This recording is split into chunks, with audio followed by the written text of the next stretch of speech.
compañera. Yo soy Francisco Muñoz, trabajo en fiscalización desde el año 2016 y Gabriela trabaja también conmigo en fiscalización y vamos a dar esta capacitación conjuntamente tratando de transmitirle algunos conceptos que consideramos muy importantes que tienen que ver con el cumplimiento de obligaciones genéricas, el análisis de la debida diligencia de sus clientes que tienen que realizar y la debida diligencia correspondiente.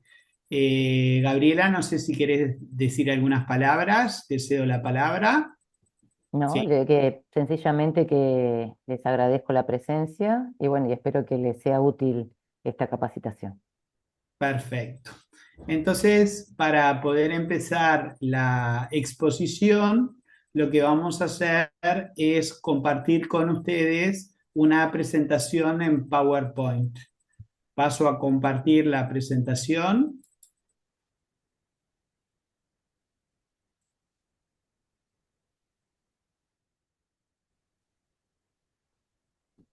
Ujú. Gabriela, Sí, se la ve, presentación. se ve Eh, correcto. los participantes que Sí, están sí, ahí interviniendo están se ve pudiendo perfecto. escuchar. Sí, sí, se ve y se ve perfecta la presentación. Perfecto. Bueno, el tema de este taller webinar es el rol de los promotores privados de la construcción en el sistema de prevención de lavado de activos y financiamiento del terrorismo de Uruguay.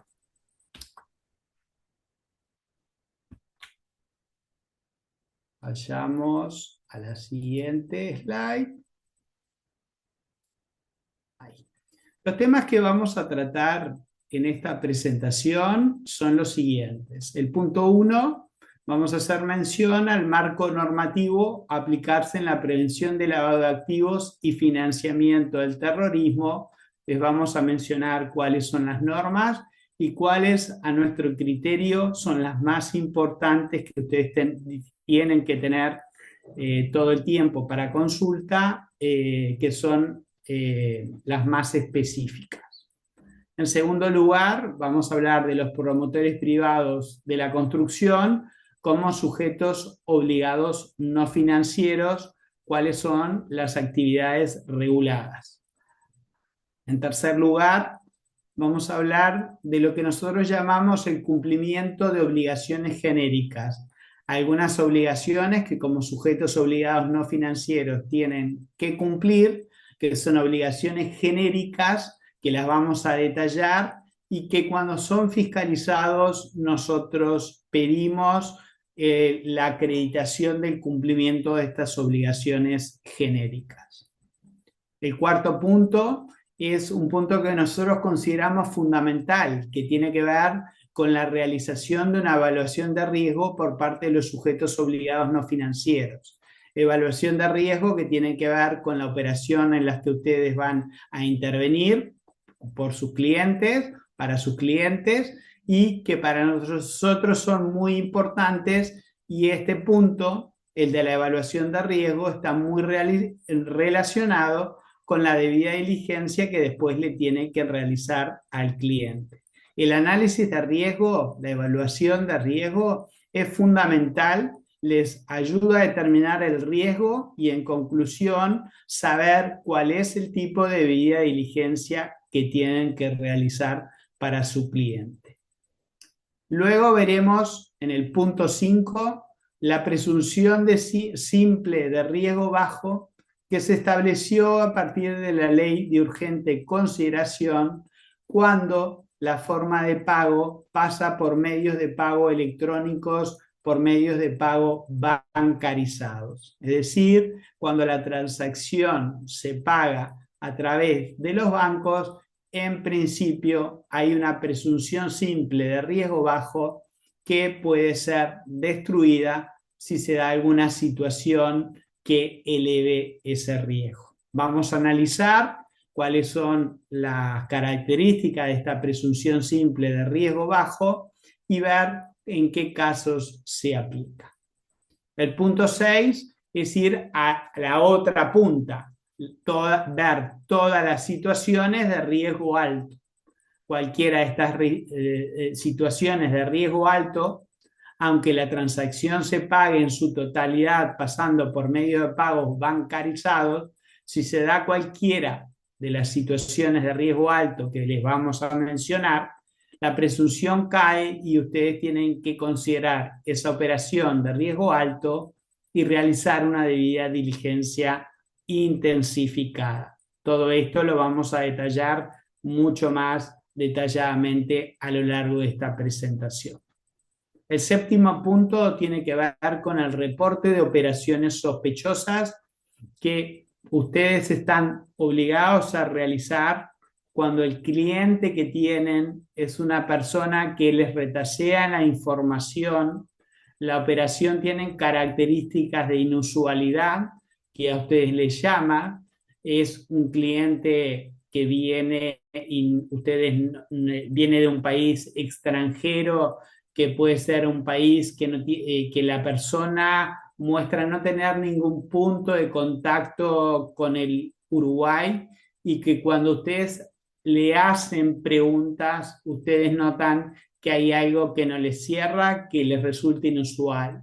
Y eso lo pueden saber porque ustedes son los promotores privados que conocen su negocio y saben perfectamente cuando hay algo que no les cuadra, que les resulta inusual o sospechoso. En esos casos, ustedes se tienen que plantear la posibilidad de tener que realizar un reporte de operaciones sospechosas que se realiza ante la Unidad de Información y Análisis Financiero del Banco Central del Uruguay. Como siguiente punto, el punto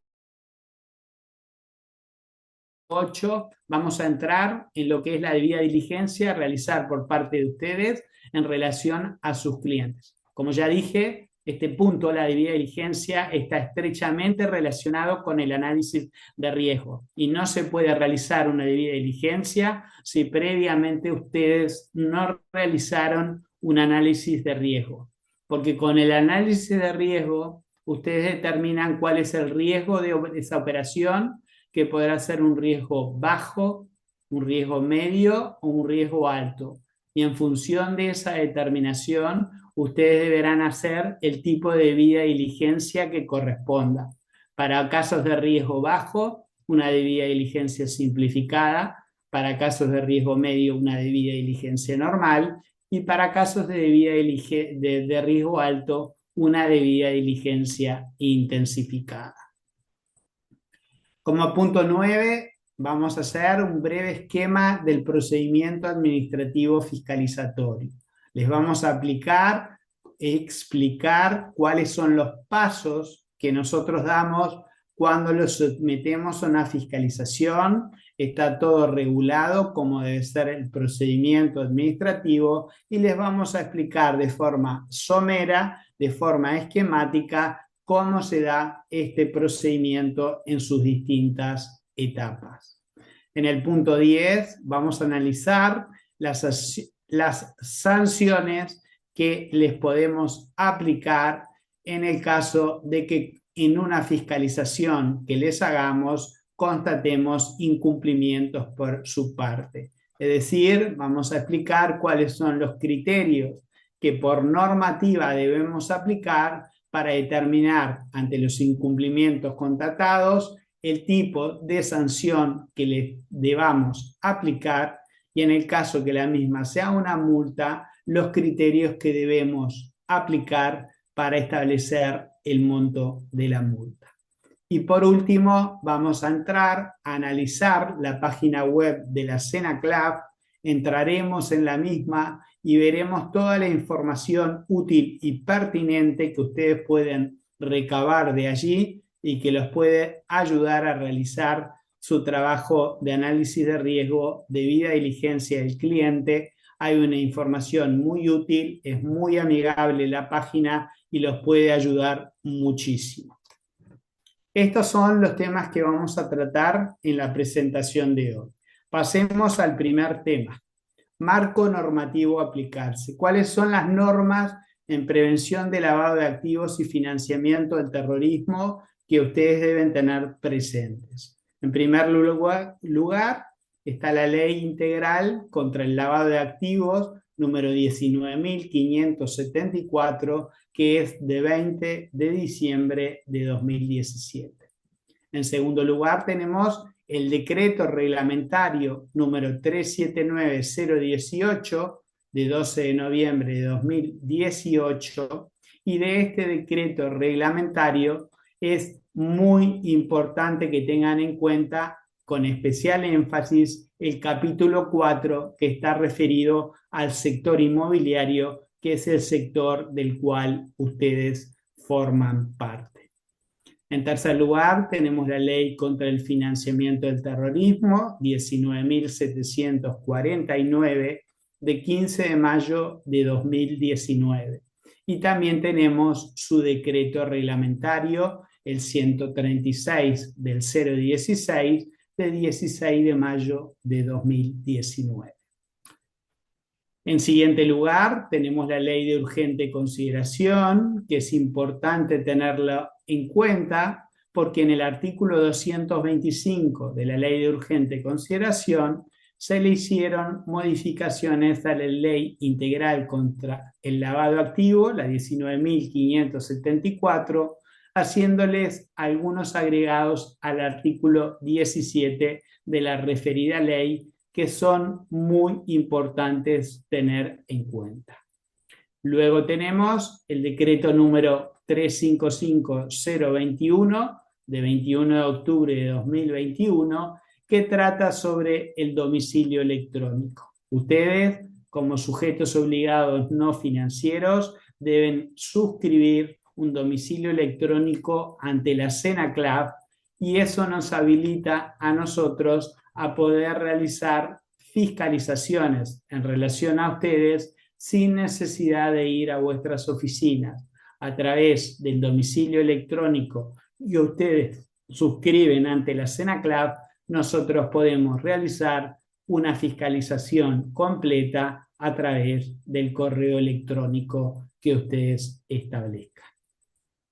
Y por último, la resolución número 016 del 2022 es una resolución de la CENACLAF de 22 de marzo del 2022, y es muy importante porque en esta resolución surgen desarrollados todos los criterios que utilizamos para la determinación ante los incumplimientos que ustedes pueden tener y que surgen de una fiscalización que les realicemos sobre las sanciones administrativas. Esta resolución detalla de forma exhaustiva los criterios que tenemos que tomar en cuenta para determinar la sanción ante los incumplimientos que ustedes cometen, y en caso de que la sanción sea de multa, es la que nos permite determinar cuál es el monto de la multa que nosotros les tenemos que fijar.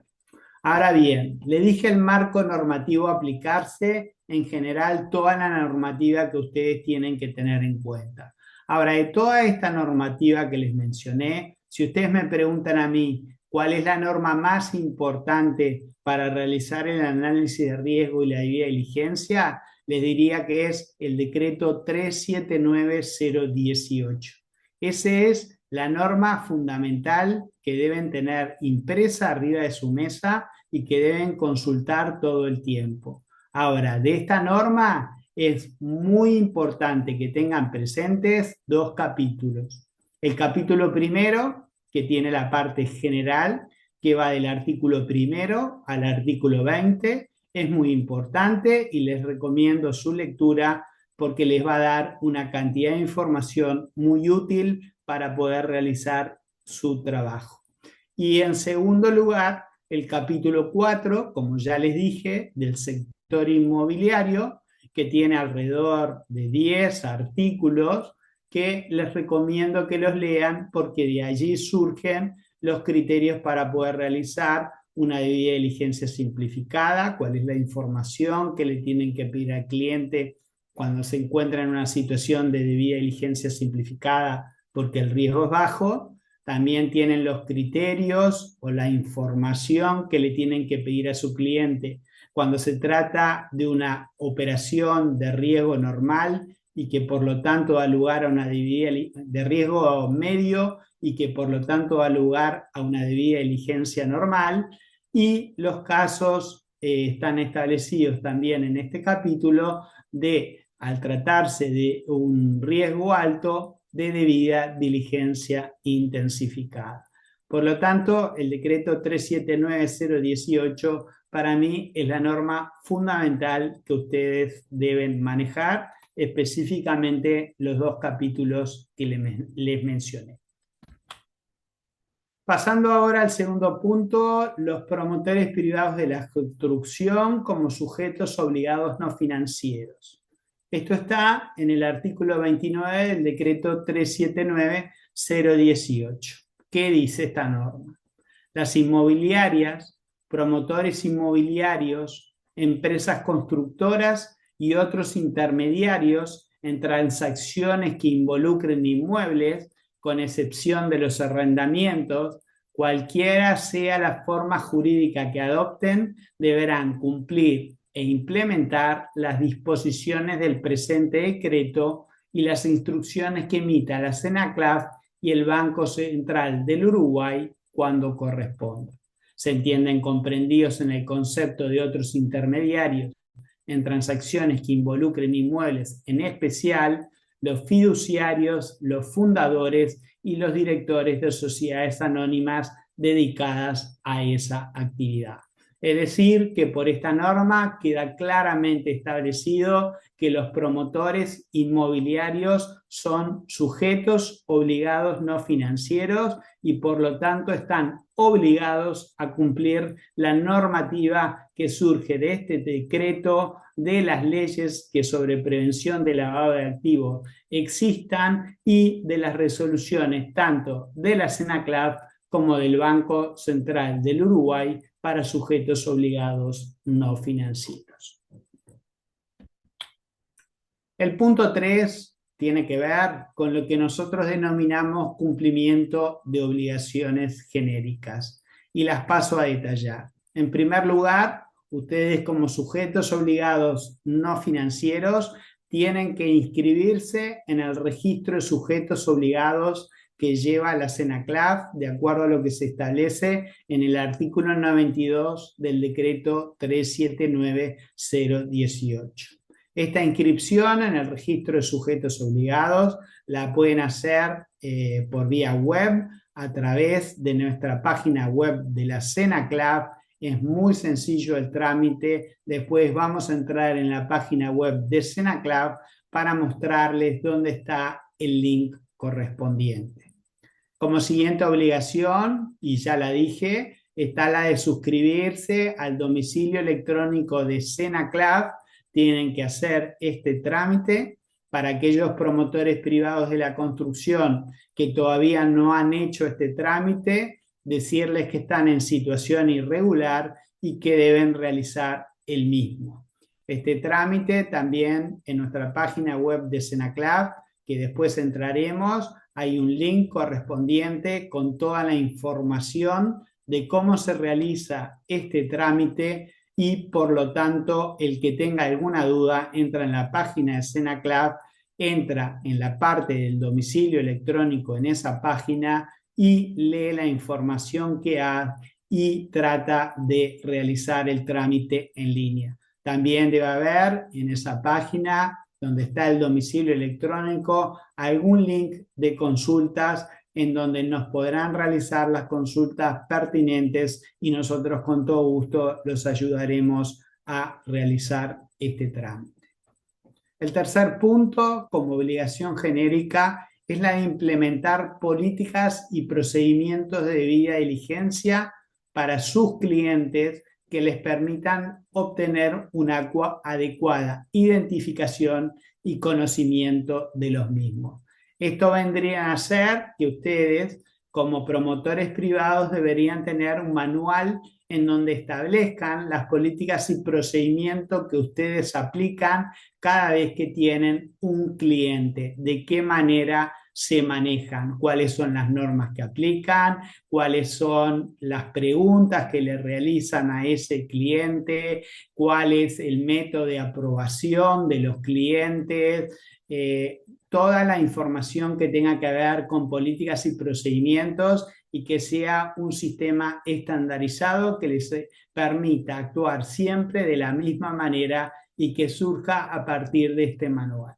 Cuando ustedes son fiscalizados, este manual nosotros se lo pedimos y si no lo tienen es un incumplimiento por parte de ustedes.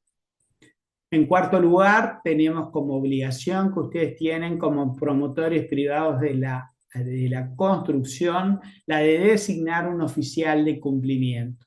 El oficial de cumplimiento es el especialista en el tema en la empresa, es decir, en su empresa, especializado en el tema de prevención de lavado de activos y financiamiento del terrorismo, y quien en última instancia debe aprobar los clientes que ustedes tienen, analizando la información que ustedes le pidan y que la misma no genere ninguna duda. También es nexo de conexión el oficial de cumplimiento con la CENACLAF y también se encarga de realizar las capacitaciones a los demás funcionarios de la empresa.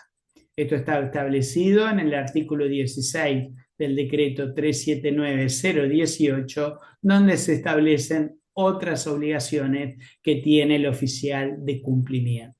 Cuando ustedes realizan la inscripción de la empresa en el registro de sujetos obligados que llega a la CENACLAF, esta es una de los datos que tienen que dar al registro, quien es el oficial de cumplimiento que la empresa tiene.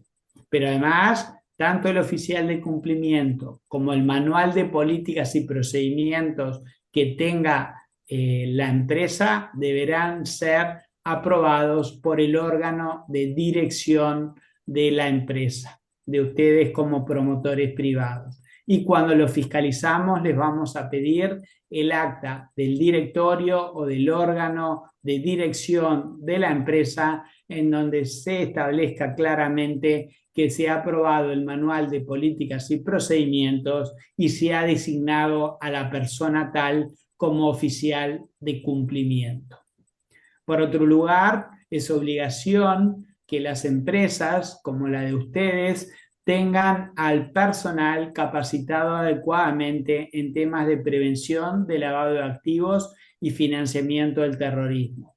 En nuestra página web, en la parte de Educantel, donde surge el link en nuestra página web, ustedes pueden realizar un curso en línea y si contesta correctamente 3 de las 5 preguntas que hay luego de escuchar el video que deberán escuchar, se les enviará un diploma de haber aprobado el curso. Y por último, como obligación muy importante, está la de la conservación de los registros y la documentación respaldante de todas las operaciones realizadas con sus clientes o para sus clientes por un plazo mínimo de 5 años después de terminada la relación comercial o de concretada la operación ocasional. En estos casos, ustedes tengan presente que si son fiscalizados, la CENACLAF les podrá pedir operaciones de hasta 5 años de antigüedad. Por lo tanto, es conveniente que tengan toda esa información guardada. El consejo que yo les doy es que toda la debida diligencia y el análisis de riesgo que ustedes hagan para sus clientes los guarden en un PDF y los guarden en la computadora, porque en el momento de ser fiscalizados a través del correo electrónico, que es lo más común, lo que nosotros llamamos fiscalizaciones extra situ, que realizamos a través de su domicilio electrónico, nosotros les pedimos un listado de operaciones por las cuales son sujetos obligados, seleccionamos algunas de esas operaciones y les pedimos el análisis de riesgo y la debida diligencia. Si ustedes tienen toda esa información guardada por cliente en PDF, es muy sencillo mandarnos la misma y perder muy poco tiempo en la realización de la misma. Esto es lo que nosotros llamamos cumplimiento de obligaciones genéricas, y tengan presente que relevamos el cumplimiento de estas obligaciones genéricas cuando lo fiscalizamos. Por lo tanto, es importante tenerlas presentes y cumplirlas adecuadamente de acuerdo a lo que mencioné. Y ahora pasamos al punto 4, para lo cual es un tema muy importante, y le cedo la palabra a mi compañera Gabriela Ramos, quien a partir de acá continúa la presentación. Gabriela, te cedo la palabra. Bueno, muchas gracias, Francisco. Luego Gabriela, de... Sí. discúlpame, quería consultar antes tanto a Francisco como a usted, Ujú. la PPT que están compartiendo, ¿la van a enviar por mail o la van a compartir con las personas que estamos asistiendo?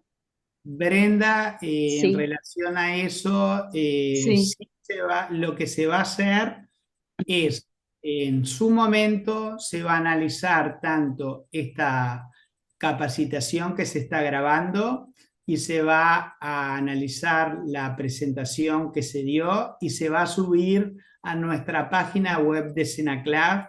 Va a demorar un tiempo, puede ser una semana, dos, porque estamos inmersos en muchas capacitaciones. Ayer le dimos la capacitación a los escribanos, la semana pasada a los contadores, y estamos casi todos los días, día por medio, realizando capacitaciones. Hay que revisar luego si quedó correctamente la grabación, hay que revisar la capacitación, y en el momento que se le dé el visto bueno, el OK, se va a subir a la página web de la Senaclaf, y se les va a mandar por medios institucionales la mención de que ya está en nuestra página web colgada tanto el PPT como la grabación de esta capacitación. Bueno, Gabriela, muchísimas gracias. de nada. Gabriela, te cedo la palabra para que tú puedas seguir con la presentación. Bueno, muchas gracias, Francisco. Después de tu charla muy didáctica y clara, este, yo procederé a hablar sobre el tema de el, el cumplimiento de las obligaciones específicas que tiene el sujeto obligado, los promotores privados de la construcción. De acuerdo a lo que dice la diapositiva, bien, debe realizarse una evaluación de riesgo por parte del sujeto obligado frente a la presentación de un cliente en sus oficinas, ¿verdad? Esto es, como le dijo Francisco previamente y lo recalcó, es fundamental realizar esta actividad, ya que eso determina la conclusión que obtenga el sujeto obligado a través de su oficial de cumplimiento, que es quien debe realizar esta actividad, es decir, analizar el cliente que se presenta, bien, es lo que determina que la debida diligencia a ser aplicada. Es decir, si el cliente se entiende que tiene un riesgo bajo, medio o alto, de acuerdo a lo que mencionaba antes Francisco, se deberá realizar una debida diligencia simplificada para riesgo bajo, normal para riesgo medio y intensificada para riesgo alto. Entonces, yendo a lo establecido en la diapositiva, se establece que el sujeto obligado no financiero, como es los promotores privados, deberán realizar una evaluación de riesgo de lavado de activos y financiamiento del terrorismo, tomando las medidas apropiadas para identificar y evaluar lo mismo, teniendo en cuenta el riesgo cliente, el geográfico y el operacional.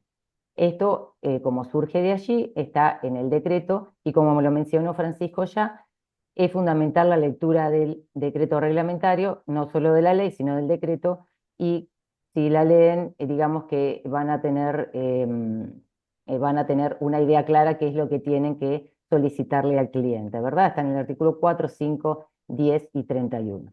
Nuestro sistema es un sistema basado en riesgos, es el enfoque basado en riesgos. Y esto está establecido específicamente para los promotores privados en el artículo 30, lo menciona específicamente. Es decir, cuando aparece un cliente, no, la anterior diapositiva todavía, gracias Francisco. cuando aparece un cliente, se presenta un cliente, lo que se debe realizar es esta matriz de riesgo, es decir, el análisis del cliente. Y en virtud de eso, establecer cuál es el riesgo que se le asigna. Ahora sí, podés continuar. Existe una presunción simple a la cual se le puede aplicar la debida diligencia simplificada. ¿Tá? Esta es la que está prevista en el inciso 2, artículo 17 de la ley 19.574. Este artículo fue modificado mejor dicho, se le agregó la ley de urgente consideración, la 19.889, a través del artículo 225, le agregó un aditivo, lo que determinó que si se cumple con todos los requisitos que se establecen, ya la debida diligencia se puede realizar en forma simplificada, lo cual es más sencillo para el oficial de cumplimiento, que es quien debe realizar esta operación. De acuerdo a esto, se menciona en la diapositiva, si la operación o actividad se realiza utilizando medios de pago electrónicos, tales como transferencias bancarias u otros instrumentos de pago mencionados en la norma, no exime al sujeto obligado no financiero de la aplicación de los procedimientos de debida diligencia, pero considerando el menor riesgo de lavado de activos y financiamiento del terrorismo que esos casos suponen, y tratándose de clientes que provengan de países que cumplan con los estándares internacionales en materia de prevención de lavado de activos y financiamiento del terrorismo, se podrá realizar una debida diligencia simplificada, salvo las excepciones que la norma menciona, en las cuales se deberán aplicar las medidas de debida diligencia intensificada. De acuerdo a lo establecido en la LUC, en la Ley de Urgente Consideración, 19.889, ya no es de aplicación el límite de los $300.000 previsto en el artículo 35 del decreto 379 del 2018, a los efectos de realizar la debida diligencia intensificada, siempre y cuando sea bancarizado en su totalidad. Es decir, que se puede realizar, hay una presunción simple para poder realizar la debida diligencia simplificada, ¿tá? En caso que, como lo mencionó también Francisco al principio, todo el capital o el dinero que se pretende invertir en la operación sea bancarizado o o sea por instrumentos de pago bancarios, ¿verdad? Siempre y cuando no existan otros elementos que hagan aumentar el riesgo que se le asignó al cliente. Por ejemplo, si pertenece a países que están sancionados por las Naciones Unidas, bueno, en ese caso, o por ejemplo, si la persona es persona expuesta políticamente o pariente hasta el segundo grado de un PEP, de una persona expuesta políticamente, en ese caso ya no es de aplicación la debida diligencia simplificada, tiene que ser intensificada. Bien, y en cuanto al monto establecido de los $300.000, bueno, ese se establecía antes que si era superior a $300.000, necesariamente se debería realizar una debida diligencia intensificada. Hoy, si es totalmente bancarizado, no es, y si no hay otro elemento de riesgo, se puede realizar la debida diligencia simplificada. Bien, continuando. El artículo 13 del decreto 379 establece situaciones de riesgo alto. Es decir, ¿qué significa situaciones de riesgo alto? Bueno, son situaciones que, de cumplirse cualquiera de ellos, necesariamente debe realizarse una debida diligencia intensificada. Es decir, no importando cualquier otra circunstancia, si cumple uno de estos incisos, ya tiene que intensificarse la debida diligencia. Y enumera cuáles son las situaciones que se entienden que son de riesgo alto. Primero, las relaciones comerciales y operaciones con clientes no residentes que provengan de países que no son miembros del Grupo de Acción Financiera Internacional o de los grupos regionales similares como Gafilat o Gafit, que son los grupos de acción financiera de Latinoamérica y del Caribe. B, relaciones comerciales y operaciones con clientes no residentes que provengan de países sujetos a sanciones financieras emitidas por organismos como el Consejo de Seguridad de Naciones Unidas. Estos son listados que se encuentran también en nuestra página web, que al final de la charla Francisco nos va a ilustrar dónde es que pueden encontrar estos listados. Estos listados se actualizan, por tanto es imprescindible que el oficial de cumplimiento, frente al análisis de cualquier cliente, analice correctamente estos listados y los tenga actualizados, ¿verdad? Por ejemplo, como ejemplo de países sujetos a sanciones financieras, podemos señalar a Corea del Norte, Irán y otros tantos. Como dije, se actualizan periódicamente. Relaciones comerciales y operaciones con personas físicas o personas jurídicas domiciliadas, constituidas o ubicadas en países, jurisdicciones o regímenes especiales de baja o nula tributación, que son los que se le denominan con la sigla BONT, de acuerdo con las listas emitidas por la DGI.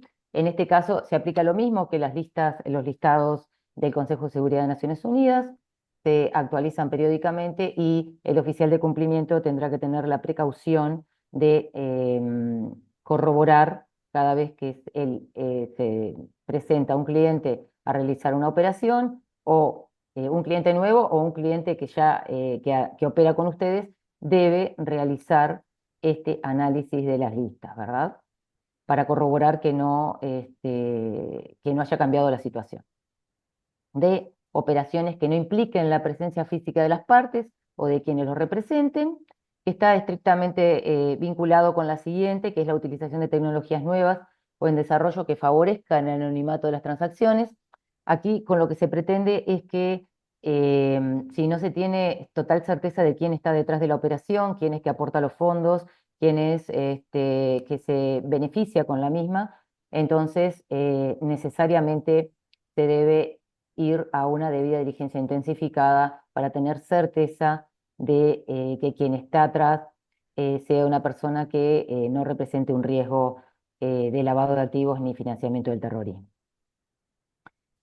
Como literal F, tenemos a las personas expuestas políticamente, lo que hablábamos al principio, que pueden ser la propia persona, que tiene cargos de relevancia, son personas que tienen cargo de relevancia en los distintos estados. Puede ser su cónyuge, quien comparezca, puede ser el concubino y sus parientes por consanguinidad o afinidad hasta el segundo grado, que lo mencioné previamente, así como los asociados cercanos a ellos, cuando estos sean de público conocimiento, y quienes realicen operaciones en su nombre. Obviamente que ingresan los representantes mandatarios apoderados de ellos, si no sería muy sencillo eludir todo este tipo de controles, ¿verdad? Y dentro de los parientes por consanguinidad afinidad hasta el segundo grado, la esposa, como dice ahí, el hermano, el cuñado, etcétera, ¿no? En este caso, no importando cualquier otra circunstancia, si interviene una persona expuesta políticamente, necesariamente e imprescindiblemente debe irse a una debida diligencia intensificada. G, negocios en que se utilizan cuantías elevadas de efectivo, el artículo 13, literal G, del decreto 379 del 2018. Este literal no se aplica para las constructoras ni para ustedes, los promotores privados de la construcción. En su lugar, se aplica el artículo 35 del decreto 379 del 2018. Esta es una particularidad de ustedes, por eso, como decía Francisco, es importante no solo ver todo el decreto y la ley, sino ver particularmente los primeros artículos del decreto y además los específicos para su actividad. Si se mira con detenimiento y se estudia con detenimiento, el oficial de cumplimiento debe estar capacitado especialmente. Si se estudia correctamente, entonces no va a tener ningún inconveniente. En el caso de las cuantías en efectivo, digamos que se les aplica el artículo 35 y en caso que un solo peso sea abonado en efectivo, en ese caso se transforma la operación en una operación de riesgo alto y es un cliente de riesgo alto, por tanto, debe aplicarse una debida diligencia intensificada. Personas jurídicas con acciones al portador, en este caso, en el caso que existan dificultades para identificar al beneficiario final, esto se condice con lo referido en numerales anteriores, donde no se sabe quién es el que está detrás de la operación, ¿no? Si no se tiene certeza concreta de quién está detrás de la operación, bueno, entonces hay que estudiar el tema más intensamente, que es lo que determina una debida diligencia intensificada. Los fideicomisos, cuya estructura aparente sea inusual o excesivamente compleja para determinar su estructura de control y sus beneficiarios finales, va en la misma línea que el numeral anterior en cuanto a tener certeza de quién es que está realizando la operación y quién es la persona que se beneficia de la misma. Relaciones comerciales que se realizan en circunstancias inusuales, conforme a los usos y costumbres de la respectiva actividad. Esto viene a colación de lo que mencionaba Francisco antes, que ustedes, es decir, el expertise que tienen ustedes en su actividad, saben perfectamente qué operaciones pueden resultar inusuales o qué operaciones son las que comúnmente se desarrollan. Si viene un cliente y les plantea una situación, una operación que no para nada resulta de las comunes o de las que habitualmente se realizan en su actividad, entonces el oficial de cumplimiento debe proceder a efectuar una debida diligencia intensificada. Se intensifica la debida diligencia. Y el numeral K es un numeral residual porque menciona que otras situaciones que conforme al análisis de riesgo elaborado por el sujeto obligado no financiero, es decir, ustedes, resulten ser de mayor riesgo y por tanto requieran la aplicación de medidas de debida diligencia intensificada. Es decir, que en este numeral a ustedes le abre la ley y el decreto reglamentario les abren la posibilidad de intensificar cualquier tipo le abre la posibilidad de intensificar la diligencia frente a cualquier cliente eh, por alguna situación que les resulte extraña, no teniendo que explicar en demasía, simplemente ante la duda, es decir, en mi caso particular, y creo que Francisco opina lo mismo, se intensifica la debida diligencia para tranquilidad de ustedes. Es la recomendación que les damos, ¿verdad? Sí. Bueno, ahora me referiré al reporte de operaciones sospechosas o el conocido como ROS. Este es un reporte de operaciones sospechosas que no es competente, no se presenta ante nuestra secretaría. El competente para recibir este reporte de operaciones sospechosas es la Unidad de Información y Análisis Financiero del Banco Central del Uruguay, que lo refirió Francisco previamente, y se refiere a las transacciones realizadas o no, que en usos y costumbres de la respectiva actividad resulten inusuales, se presenten sin justificación económica o legal evidente o se planteen con una complejidad inusitada o injustificada, así como las transacciones que involucren activos sobre cuya procedencia existe sospecha de ilicitud o a efectos de prevenir los delitos de lavado de activos tipificados en los artículos 30 a 33 de la Ley 19.574 y de prevenir el delito de financiamiento del terrorismo. Bien, es decir, el competente es, como dije, la UIAF del Banco Central, es decir, el sujeto obligado, en este caso los promotores privados de la construcción, tiene que tener, el oficial de cumplimiento tiene que tener una sospecha fundada, una convicción que está ante una situación que amerite realizar dicho reporte, es decir, dando los fundamentos que entienda del caso, pero es una salida que le da la reglamentación para salvar su responsabilidad. Es decir, frente a un cliente que, como dijo Francisco previamente, se niega a brindar la información, viene de un país, viene del exterior, viene de un país que está sujeto a sanciones o cualquier otra circunstancia que lleve al sujeto obligado, al oficial de cumplimiento, a entender que puede darse la situación de tipificar alguno de los delitos previstos en la ley, entonces se le sugiere obviamente que realice el reporte, el ROS, el reporte de operaciones sospechosas. Frente a la UIAF, reitero, no somos nosotros los competentes, la Secretaría, los competentes en recibir dicha reporte. Son la UIAF porque es quien hace la investigación sobre el tema y eventualmente las derivaciones que correspondan. Bueno, ahora corresponde efectuar el análisis de la debida diligencia de acuerdo al análisis de riesgo que se efectuó previamente. Es decir, no podemos llegar a esta instancia, a la realización de la debida diligencia, si no se hace un análisis de riesgo previamente. Es fundamental realizar la matriz de riesgo y, en lo posible, si no fundamental, realizarla por escrito, para que, es decir, luego cuando se les sea solicitada, eventualmente se les sea solicitada, ustedes ya tengan todo ordenado, la matriz de riesgo, toda la documentación que se obtiene a través de la realización de la debida diligencia. En primera instancia tenemos la debida diligencia simplificada, es la más sencilla de todas, es cuando el riesgo, el cliente representa un riesgo, de acuerdo a nuestro análisis de riesgo, a nuestra matriz de riesgo, tiene un riesgo bajo de lavado de activos y financiamiento del terrorismo, entonces podemos realizar una debida diligencia simplificada si no hay ningún elemento de alerta o elemento que haga elevar ese riesgo. Entonces, está establecido en el artículo 33 del decreto 379 del 2018, y el cliente tratándose de persona física, le deberemos requerir, se le requiere los datos identificatorios, que son los datos sencillos, que son el nombre y apellido completo, fecha y lugar de nacimiento, documento de identidad y domicilio. Solamente son esos datos que se le requieren en la debida diligencia simplificada.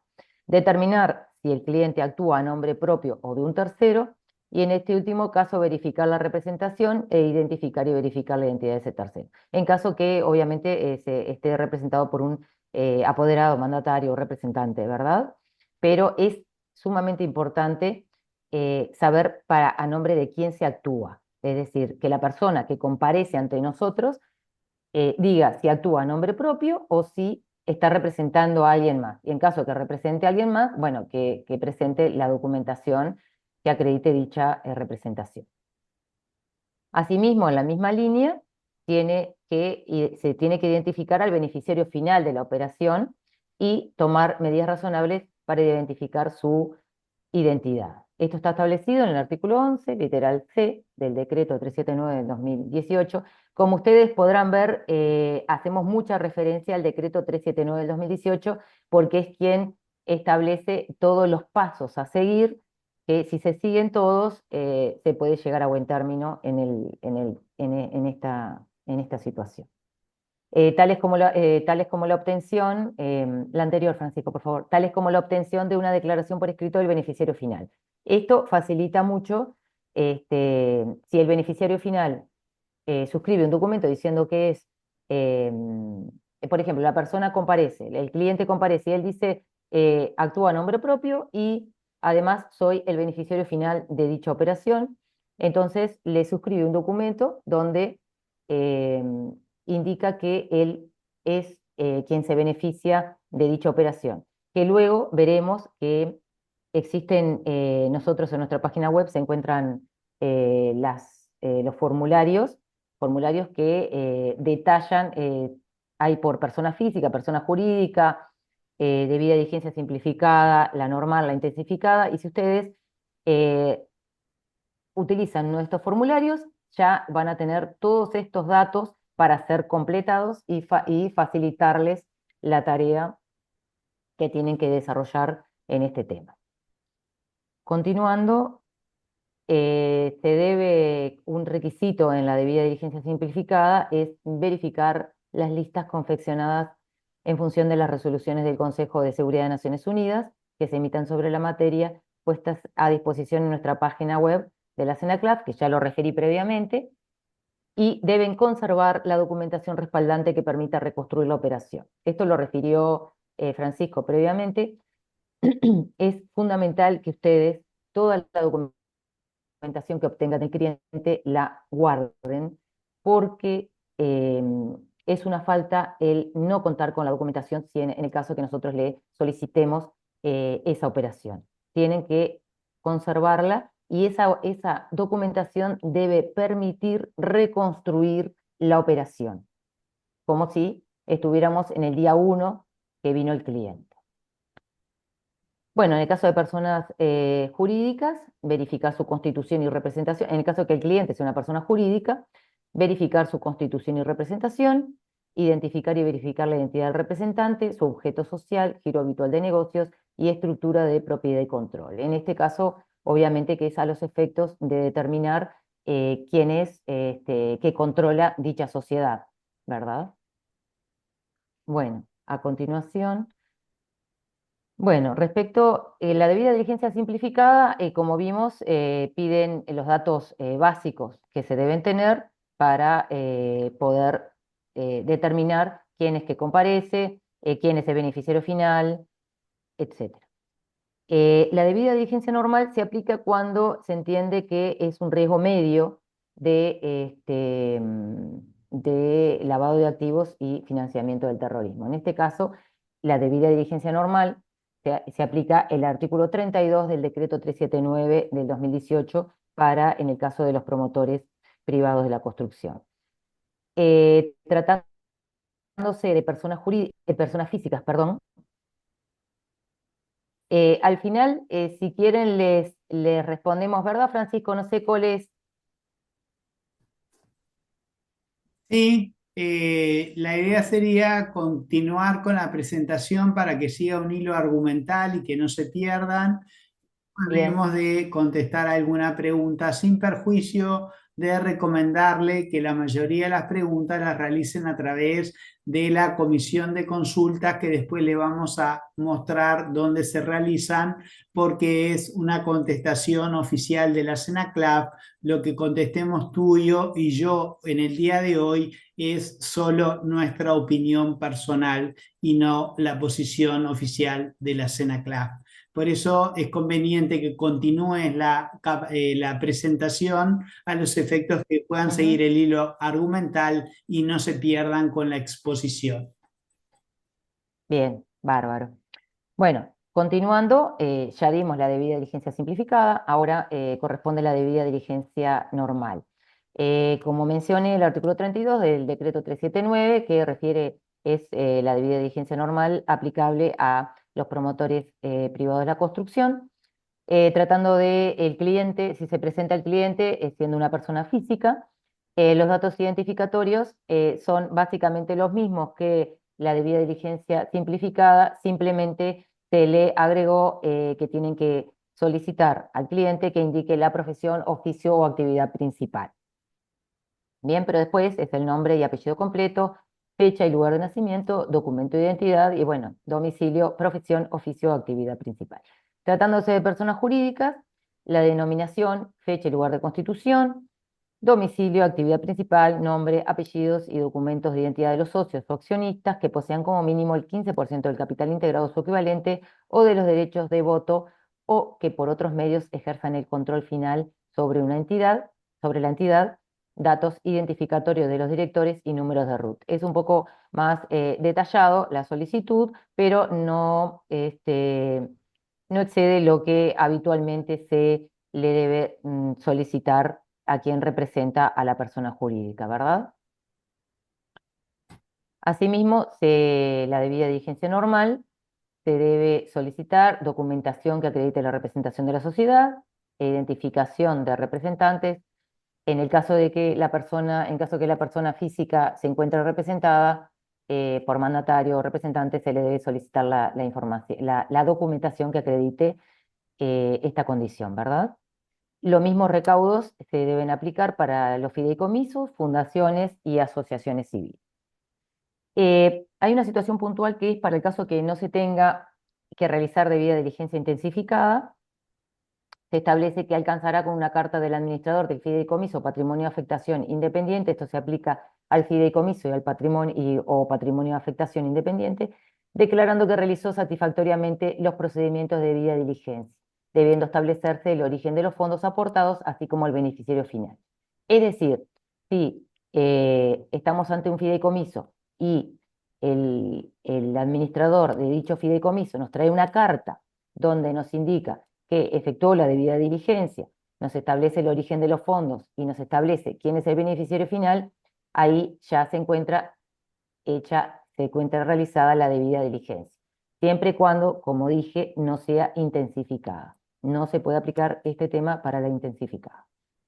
En el caso de sociedades constituidas, en el caso que sea una persona jurídica, que sea una sociedad constituida en el extranjero, que no hayan constituido representación en Uruguay y que además no desarrolle su objeto en forma habitual en el territorio de la República, se deberá requerir certificado de vigencia de la sociedad, cuya fecha de expedición no podrá ser mayor a 90 días, el que podrá ser emitido por el registro público correspondiente o el agente registrado de la sociedad de que se trate o similar, admitiéndose la opinión legal de un estudio jurídico. En este caso hemos constatado omisiones en cuanto a no solicitarse dicho certificado de vigencia de la sociedad cuando se ha solicitado la documentación respecto de una determinada operación. Es importante tomar en cuenta y especial atención tomar en cuenta cuando es una sociedad que se encuentra en el extranjero y no tenga representación en Uruguay y no tenga actividad habitual en nuestro país. ¿tá? Y da como opciones, ¿verdad? No solamente el certificado del registro, sino las otras opciones que el agente registrado pueda hacer el certificado o una opinión legal de un estudio jurídico de plazo. En caso de requerirse por parte de la CENACLAF, se deberá legalizar o apostillar y traducir los documentos referidos en la reglamentación. ¿tá? Esto creo que es sencillo de entender, es decir, los documentos tienen que encontrarse eventualmente, si la CENACLAF lo entiende, legalizados y apostillados y obviamente traducidos por obvias razones. Tanto para situaciones que se aplican tanto para personas físicas como para personas jurídicas, es determinar si el cliente actúa a nombre propio o de un tercero. ¿tá? En este último caso, verificar la representación e identificar y verificar la identidad de ese tercero. Esto es fundamental para saber frente a quién se está actuando, ¿verdad? Identificar al beneficiario final de la operación y tomar medidas razonables para verificar su identidad. Es decir, como dije, como vengo diciendo, es fundamental para la reglamentación y para nuestro sistema determinar quién es que se beneficia de la operación. Es decir, quién se presenta ante nosotros, si actúa a nombre propio o no. Si quien actúa a nombre propio es quien se beneficia o si hay otra persona o otra persona física o jurídica que es quien recibe el beneficio de tal operación. ¿tá? Esto está establecido en el artículo 11, literal C, del decreto 379 del 2018 y como lo mencioné, es importante obtener una declaración por escrito del beneficiario final o de su representante, ¿verdad? Verificar las listas confeccionadas en función de las resoluciones del Consejo de Seguridad de Naciones Unidas. Esto es igual que en la debida diligencia simplificada. Son requisitos en todas las debidas diligencias, en las tres se requiere sí o sí el análisis de las listas realizadas por el Consejo de Seguridad de Naciones Unidas. Y como dijo Francisco también, se encuentran colgadas en nuestra página web y reitero la conservación de la documentación respaldante para el caso por tranquilidad de ustedes en caso de ser inspeccionados.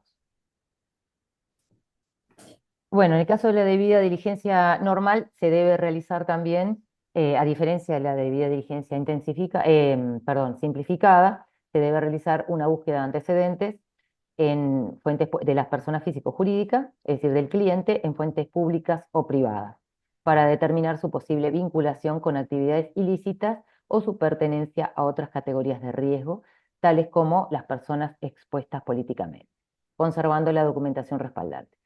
Este elemento, tanto esta búsqueda en fuentes públicas como la búsqueda en las listas del Consejo de Seguridad de las Naciones Unidas, es importante que conserven y que se conserven, como dijo Francisco, que se conserven la fecha de búsqueda. Es decir, que en la búsqueda, ya sea captura de pantalla o en la impresión, se sugiere que sea informatizado porque así es más sencillo después para eventualmente su conservación y remitirlas en caso de inspección, debe tener la fecha de la búsqueda. Nos ha pasado de recibir documentación que no tenía la fecha de búsqueda, por lo tanto no tenemos certeza de cuándo fue realizada la misma, tanto sea en las bases, en las fuentes públicas, es decir, Google, por ejemplo, no tenía la fecha de búsqueda. Esto es muy importante porque así nos da la certeza a nosotros que ustedes realizaron la búsqueda cuando la debían realizar. Bueno, tomar medidas razonables, tales como la obtención de una declaración por escrito para determinar si el cliente es el beneficiario final o el beneficiario final es un PEP. Es importante la declaración de la persona o del beneficiario final, si es PEP o no es PEP, o si está vinculado a un PEP o no, ¿tá? Porque esto determina inexorablemente que se tenga, en caso de estar vinculado o ser PEP, tenga que irse a una debida diligencia intensificada. Y un requisito que se pide en la debida diligencia normal es el volumen de ingresos o explicación razonable y o justificación sobre el origen de los fondos manejados en la transacción. Esto está establecido en el artículo 32, numeral 5 del decreto 379 del 2018. Es decir, se tiene que saber, el oficial de cumplimiento tiene que saber de dónde proceden los ingresos. Tiene que dar una explicación, como dice, explicación razonable o justificación de dónde vienen los ingresos que son los que se están invirtiendo o son los capitales que se están aportando para realizar la operación. Por último, tenemos la debida diligencia intensificada. Ya vimos la debida diligencia simplificada, vimos la normal y ahora corresponde la intensificada, que es cuando el cliente representa por alguna de las circunstancias que entienda el oficial de cumplimiento, el sujeto obligado, digamos, a través del oficial de cumplimiento, que es de riesgo alto, es una operación o es un cliente que representa un riesgo alto de lavado de activos o financiamiento del terrorismo. En ese caso, debe procederse a la debida diligencia intensificada de acuerdo al artículo que está establecido en el artículo 34 del decreto 379 del 2018. En este caso, en el caso de la debida diligencia intensificada, a diferencia de la debida diligencia normal, que establece todos los requisitos que deben cumplirse por parte del sujeto obligado, agrega, dice, además de la información y documentación de la debida diligencia normal, es decir, se debe cumplir con todos los requisitos establecidos para la debida diligencia normal y se debe agregar, se debe obtener información sobre el estado civil de todas las personas físicas identificadas. Si la persona es casada o se encuentra en unión concubinaria, nombre completo y documento de identidad del cónyuge o concubino. Es decir, se debe interrogar al cliente, si es una persona física, se le debe interrogar sobre si se encuentra casado y en caso de estar casado o vivir en una unión concubinaria, el nombre y apellido completo y el documento de identidad del mismo. Y obtener una declaración de regularidad fiscal. El sujeto obligado deberá obtener además una declaración jurada del cliente manifestando que está en cumplimiento con sus obligaciones tributarias o que su actividad está exonerada de tributo. Es decir, es una sencilla declaración donde el cliente o el representante declara que se ha cumplido con las obligaciones tributarias o que su actividad, es decir, la actividad que desarrolla, no está, dicha actividad está exonerada de pagar tributo, ¿verdad? Este documento, es decir, esta declaración jurada de regularidad fiscal, puede ser, si no se puede obtener, puede ser suplida por cualquiera de los tres documentos que a continuación y que refiere la placa que estamos viendo. Lo más sencillo, obviamente, es esta declaración jurada de regularidad fiscal, pero bueno, si no se puede obtener, se puede acreditar mediante ya sea la presentación de copias de las declaraciones juradas presentadas ante la Administración Tributaria, ¿verdad?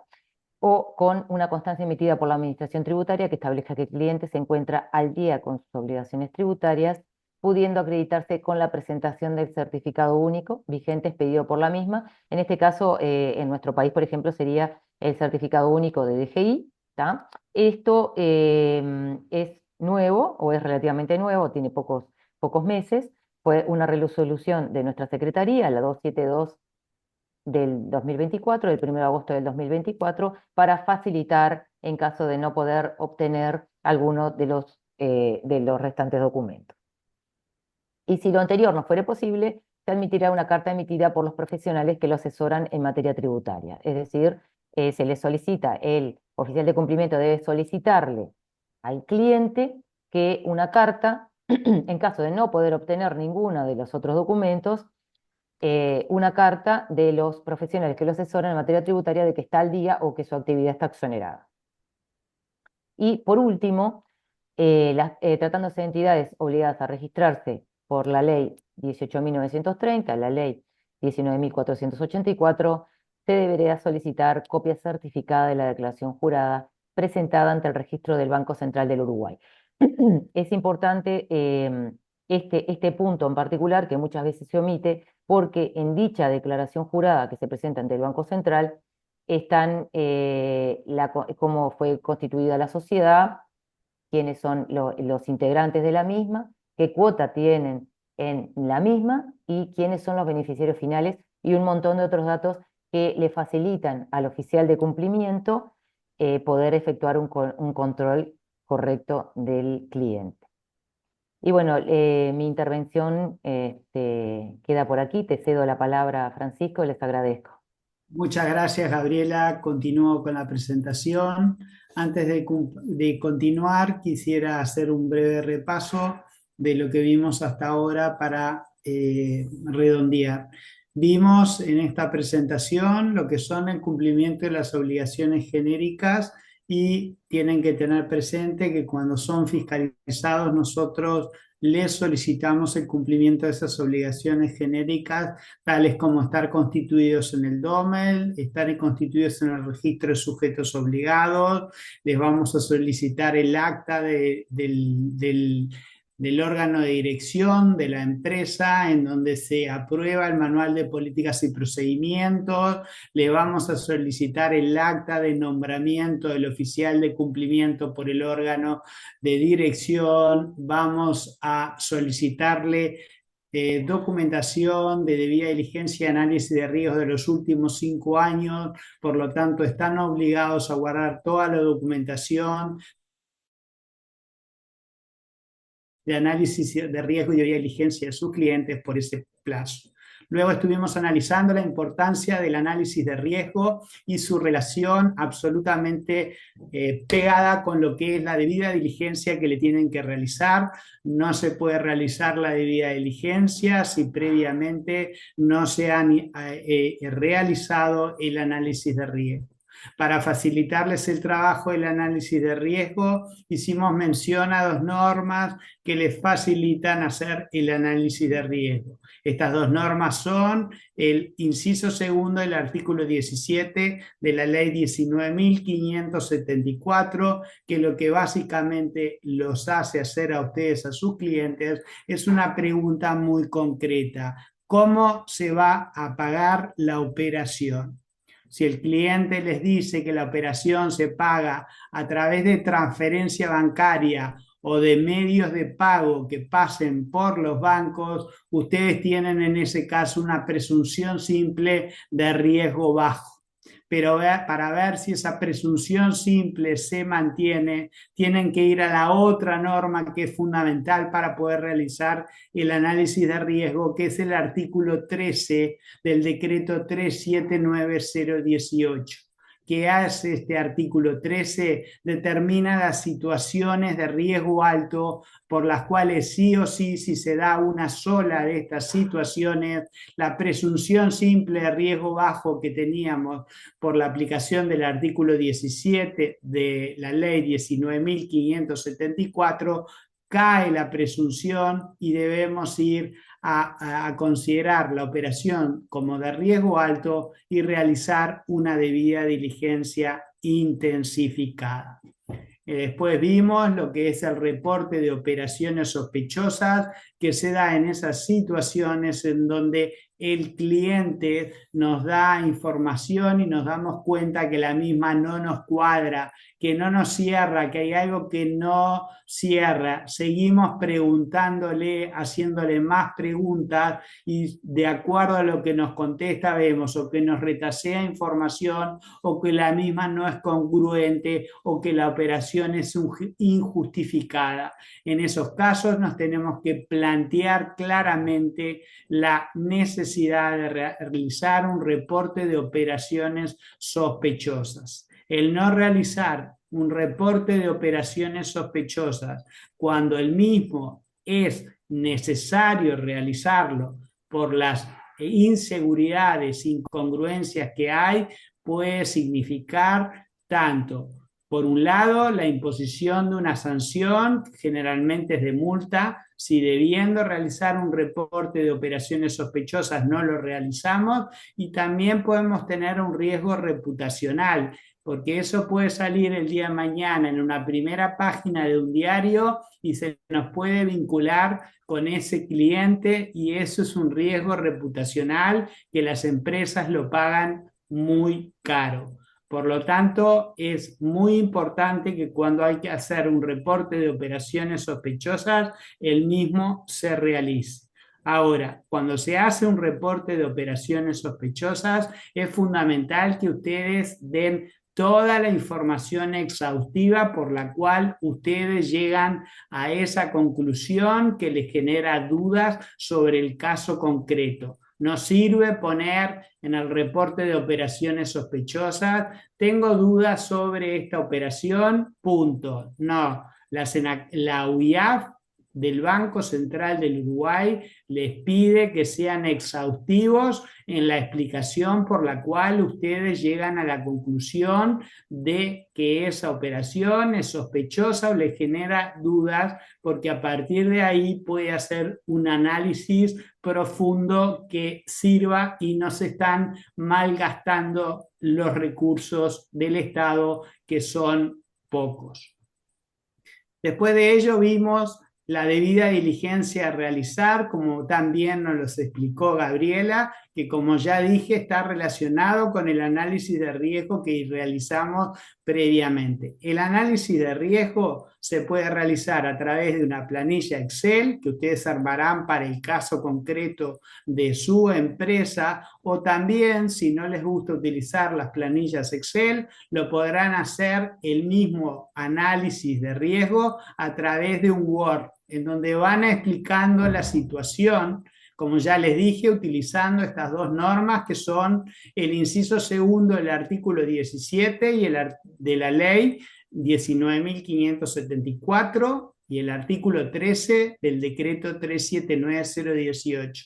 A partir del análisis de la situación concreta y utilizando estas dos normas, ustedes están en condiciones de poder realizar un informe en el cual analizan la situación de ese caso concreto y llegan a una conclusión. En virtud de todo lo expuesto y del análisis de estas dos normas, llego a la conclusión de que se trata de un riesgo bajo, si es el caso, de un riesgo medio o de un riesgo alto. Y a partir de ahí van a realizar la debida diligencia que corresponda, teniendo siempre presente que para un riesgo bajo es una debida diligencia simplificada, para un riesgo medio es una debida diligencia normal y para un riesgo alto es una debida diligencia intensificada.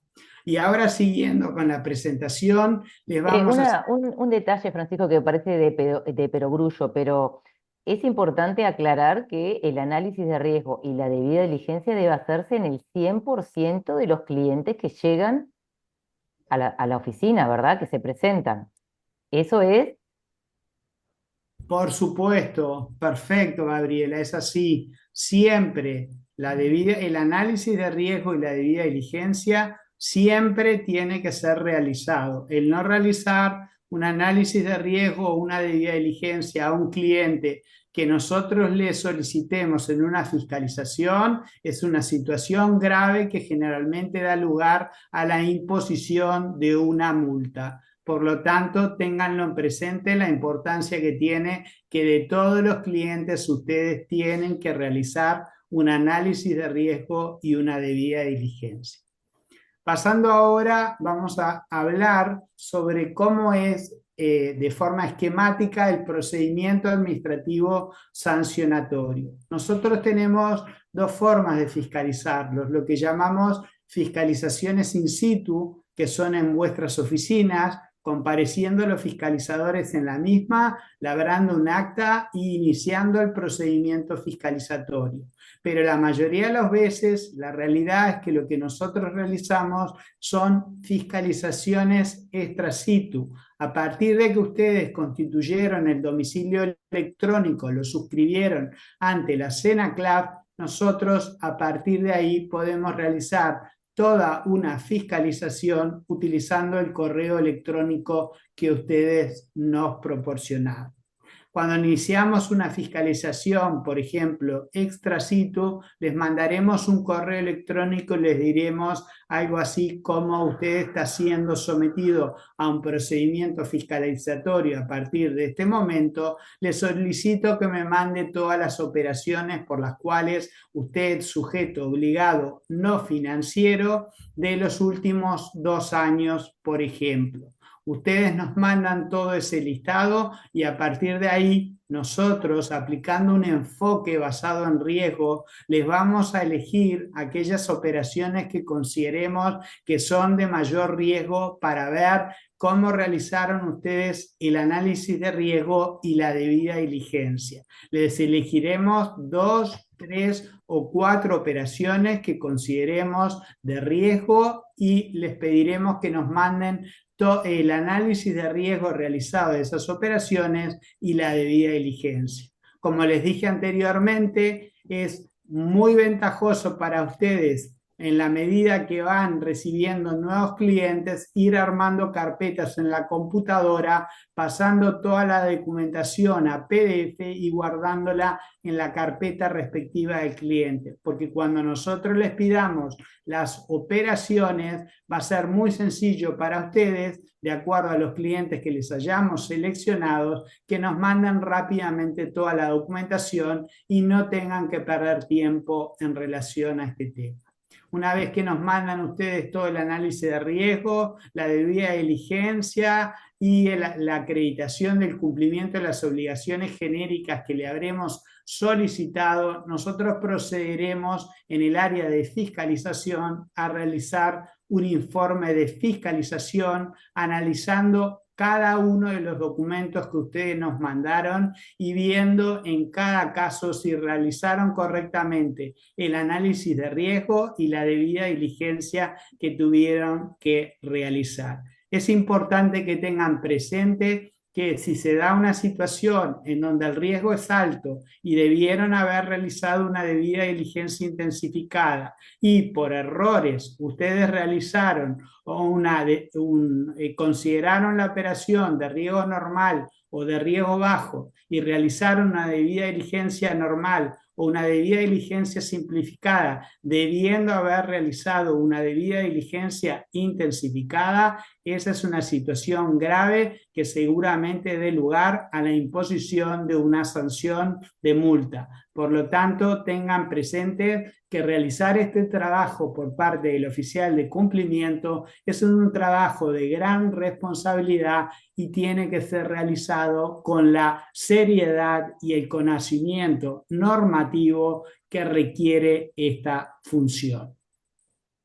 Una vez que realicemos el informe de fiscalización, nosotros nos podremos encontrar con que hay incumplimientos detectados, los dejaremos asentados en el informe de fiscalización y pondremos en cada caso cuál es la norma que ustedes han vulnerado. A partir de ese informe de fiscalización, si el mismo nosotros suponemos que va a dar lugar a la imposición de una sanción de apercibimiento u observación, lo que haremos es darle una vista a ustedes con plazo de 10 días hábiles. Los notificaremos de esta vista otorgada y a partir del momento que ustedes son notificados de que le damos la vista, ustedes tienen 10 días hábiles para presentar un escrito discutiéndonos el informe de fiscalización y diciendo por el cual no lo comparten en caso que se dé esa situación. Si consideran que ese informe tiene inexactitudes o errores, ustedes atacarán las mismas y dirán por qué. Tendrán también derecho a ofrecer pruebas. Hay que tener presente que cuando nosotros los notificamos de la vista otorgada, les damos una copia íntegra de todo el expediente con el informe de fiscalización para que ustedes tengan todos los elementos para poder defenderse adecuadamente. Ustedes tienen en ese escrito que ustedes presentan, ustedes pueden agregar toda la prueba documental que consideren del caso y pedir cualquier otro tipo de prueba que consideren pertinente, tales como las declaraciones de testigos o cualquier otra prueba que consideren del caso.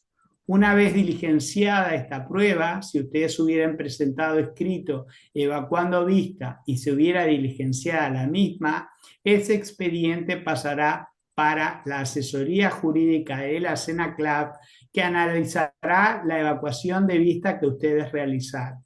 También cabe decir que está en su derecho de no presentar escrito alguno, eso dependerá de ustedes. Y bueno, la asesoría jurídica analizará si presentaron escrito, el escrito que presentaron y los argumentos que establecieron. Y si no presentaron escritos, analizará el informe de fiscalización para ver si comparte o no el mismo. Una vez que asesoría jurídica haya realizado su informe jurídico, pasará a realizar un proyecto de resolución del jerarca que se lo dará al secretario nacional para la lucha contra el lavado de activos y el financiamiento del terrorismo,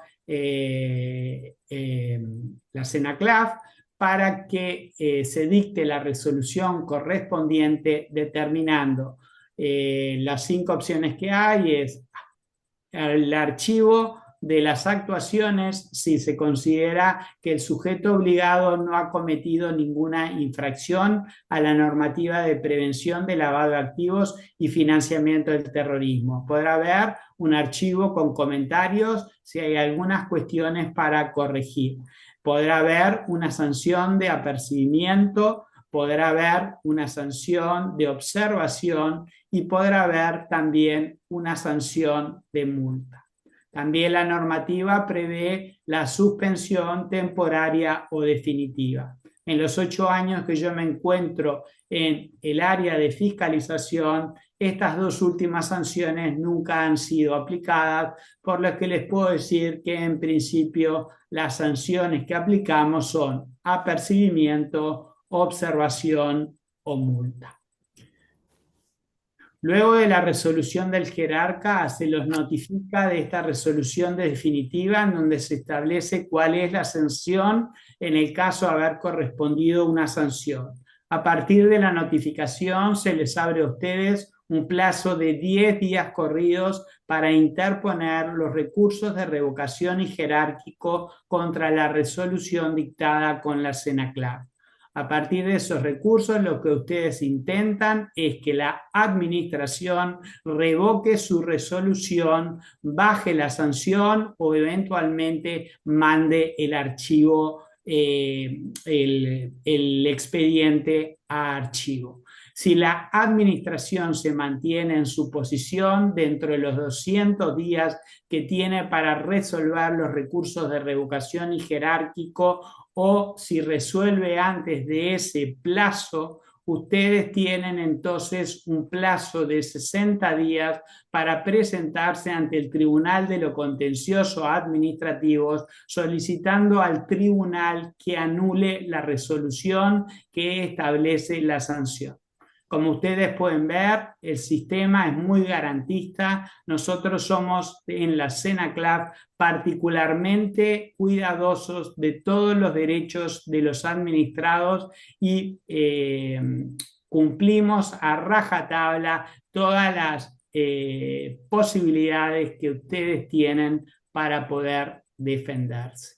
Como nota final, en caso de que los incumplimientos detectados puedan dar lugar a la sanción de multa, en vez de darle vista luego del informe de fiscalización, pasamos el expediente a la asesoría jurídica para que determine la multa que considere del caso y recién se les da la vista luego de que asesoría jurídica haya fijado el monto de la multa, a efectos de que ustedes, además de discutirle a la administración la sanción impuesta de multa, puedan también discutirle el monto fijado de la multa. Este básicamente sería cómo se maneja el procedimiento administrativo sancionatorio, los pasos dichos de forma muy esquemática para que ustedes tengan una idea del procedimiento, cómo nos manejamos en el mismo. Como punto 10, quiero hablar sobre las sanciones. Las mismas están establecidas en el artículo 13, inciso 5 de la ley 19.574. ¿Qué dice esto? En principio que el incumplimiento de las obligaciones previstas para los sujetos obligados por el artículo 13, inciso 5 de la ley 19.574 determinará la aplicación de sanciones por parte de la SENACLAP. Es decir, que en un procedimiento fiscalizatorio, si nosotros nos encontramos con incumplimientos que ustedes tuvieron, estamos obligados por imperio legal a establecerles una sanción. Dichas sanciones se aplicarán, y acá están los criterios que tenemos que tomar en cuenta para determinar cuál es la sanción que les tenemos que fijar, apreciando la entidad de la infracción, es decir, la importancia que tuvo el incumplimiento que cometieron.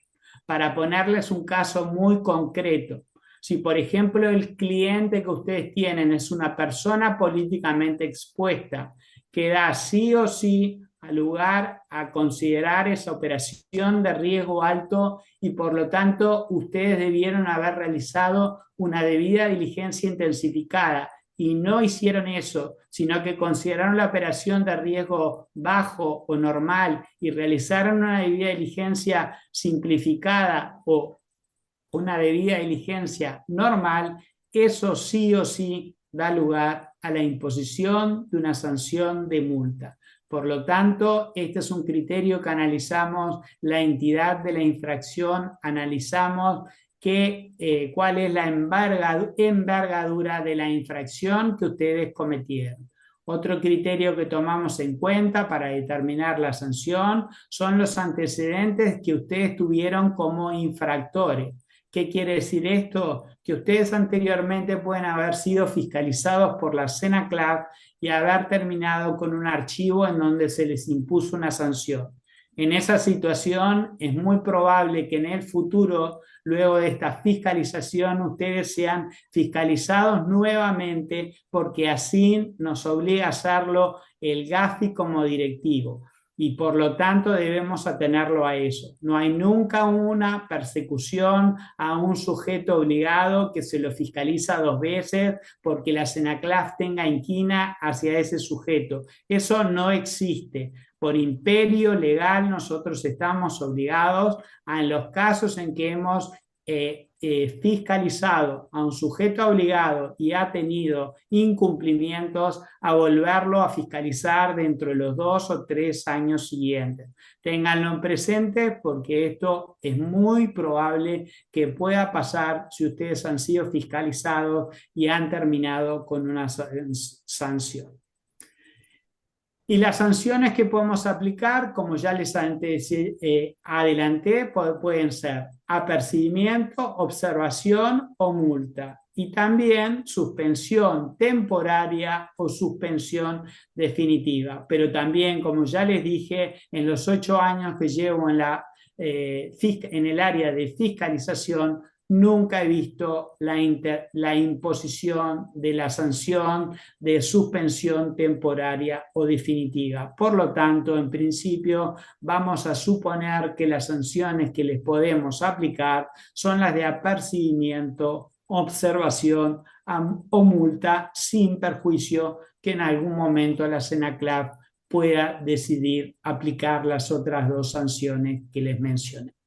En cuanto a la multa, el monto de las multas se graduará entre un mínimo de 1.000 unidades indexadas y un máximo de 20 millones de unidades indexadas según. Y acá están los criterios que tomamos en cuenta para determinar el monto de la multa. Según la circunstancia del caso, es decir, la gravedad del incumplimiento que se tuvo, según la conducta del infractor en el procedimiento administrativo, si fue colaborador o si no fue colaborador, y según el volumen de negocios habituales del infractor. ¿Qué significa este último punto? Significa que si son un promotor privado de gran envergadura, la multa se podrá fijar de acuerdo al volumen de negocios que ustedes tienen. Esto fue impugnado por un sujeto obligado ante la Suprema Corte de Justicia con una acción de inconstitucional por considerar que se violaba el artículo 8 de la Constitución, que dice que todos los ciudadanos son iguales ante la ley, no reconociéndote otras diferencias que las virtudes y talentos. Sin embargo, la Suprema Corte de Justicia se expidió en relación a este criterio y consideró que determinar la multa de acuerdo al volumen de negocios habituales del infractor es perfectamente constitucional. Por lo tanto, ténganlo presente que si son un promotor privado de envergadura, la multa podrá ser muy considerable. Y ahora me gustaría entrar en la página web de la CENACLAF, que considero que es una herramienta muy útil. Es absolutamente gratuito todo lo que está acá adentro y los puede ayudar muchísimo a los oficiales de cumplimiento a poder realizar su trabajo de manera adecuada. Para hacer eso voy a dejar de compartir esta PPT y vamos a ir a Google para ver de qué manera pueden entrar de forma sencilla a nuestra página web de CENACLAF y poder ver todas las utilidades que tiene la misma. Para ello voy a ir a Google. ¿Dónde lo tenemos a Google? Acá está.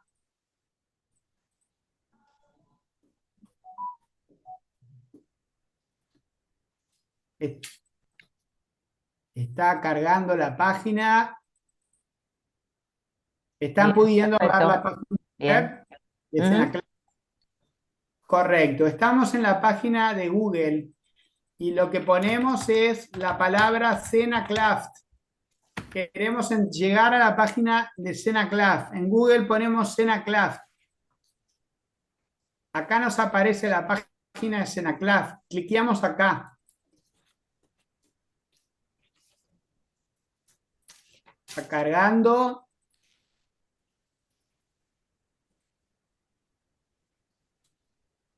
Y acá entramos en la página principal de la CENACLAF. ¿Cuál es la pestaña que me interesa? La que dice sujetos obligados. Esta es la pestaña que a ustedes les tiene que interesar. Entran dentro de la pestaña de sujetos obligados. Vamos a ver qué link tenemos y si son de interés o no para ustedes. El primer link que tenemos es el registro actualizado de sujetos, registro actualización de sujetos obligados. Esto es importante para ustedes. Ustedes cliquean acá adentro y entran dentro del registro de sujetos obligados, en donde les explica cómo tienen que hacer el registro y en los casos que tengan que hacer actualizaciones, cómo deben realizar las mismas. Es muy sencillo, está todo explicado y ustedes no tienen que hacer nada más que lo que dice y atenerse a lo que dice allí. No tienen que traer ninguna documentación para la CENACLAF y únicamente entran en el registro, hacen lo que dice este link y es muy sencillo de realizar. Y si tienen alguna duda, seguramente haya un link para que nosotros los podamos ayudar con un correo electrónico.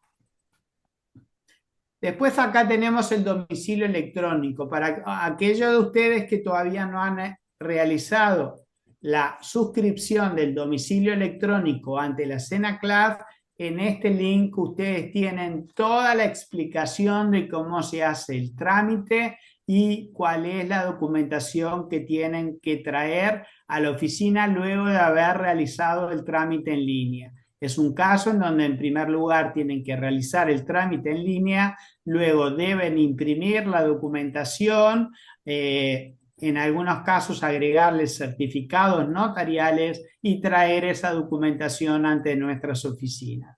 Si les surge algunas dudas de las explicaciones que están en este link, ustedes deberán tener un correo electrónico para sacarse esas dudas. Nosotros cuando vemos ese correo que ustedes nos mandan, los ayudamos a hacer el trámite y que puedan terminar con éxito el mismo. Este link es muy importante, el de consultas ante la SENACLAF. En la aplicación de la normativa sobre prevención de lavado de activos, ustedes les pueden surgir dudas en el decreto reglamentario o en la ley o en las otras normas que les mencionamos. Ustedes pueden hacer la consulta ante la SENACLAF. Esa consulta va a un equipo multidisciplinario que tenemos en la oficina, formada por abogados, escribanos y contadores que se encargan de evacuarles todas las consultas. Tienen que seguir las indicaciones que se establecen en este link para realizar las consultas y en un plazo de 2 o 3 semanas generalmente se les contesta la duda que ustedes planteen. Es una herramienta muy útil, si bien no tiene un criterio vinculante, la SENACLAF, si les da una contestación, es seguro que se va a manejar en relación a ustedes con el criterio que les estableció cuando les contestó la consulta. Y acá tenemos los formularios de debida diligencia, que son fundamentales. Acuérdense en que previamente ustedes debieron realizar el análisis de riesgo para ver qué tipo de debida diligencia tenían que realizar. Una vez que realizaron el análisis de riesgo, que lo tienen que realizar por escrito, no puede ser de forma verbal. El análisis de riesgo es obligación que ustedes lo realicen por escrito. No se olviden de ello, porque no realizar el análisis de riesgo de cada operación por escrito da lugar a la imposición de una sanción. Pero una vez que ustedes determinaron el riesgo, lo determinaron como, por ejemplo, de riesgo alto, deberán realizar una debida diligencia intensificada. Acá tenemos en estos formularios, tenemos 6 formularios diferentes que realizamos. 3 para clientes personas físicas y 3 para clientes personas jurídicas. Los 3 para clientes personas físicas implican riesgo bajo, que es decir, una debida diligencia simplificada. El formulario de debida diligencia simplificada para cliente persona física. Riesgo medio, es decir, debida diligencia normal para cliente persona física. Y riesgo alto, debida diligencia intensificada para cliente persona física. Tenemos los 3 tipos de formularios para el cliente persona jurídica. Es decir, que tenemos los 6 tipos de formularios acá. ¿Qué tenemos que hacer? Tenemos que ir al sector inmobiliario, que es el de ustedes, cliqueamos acá y tenemos todos los formularios. En primer lugar, tenemos un instructivo de cómo ir llenando esos formularios, que es muy útil. Su lectura les da información muy importante. Supongamos que tenemos un cliente persona jurídica que es de riesgo alto y tenemos que realizar una debida diligencia intensificada. Buscamos el formulario correspondiente. Debida diligencia intensificada, persona jurídica. Acá está. Vamos, cliqueamos el formulario y lo abrimos.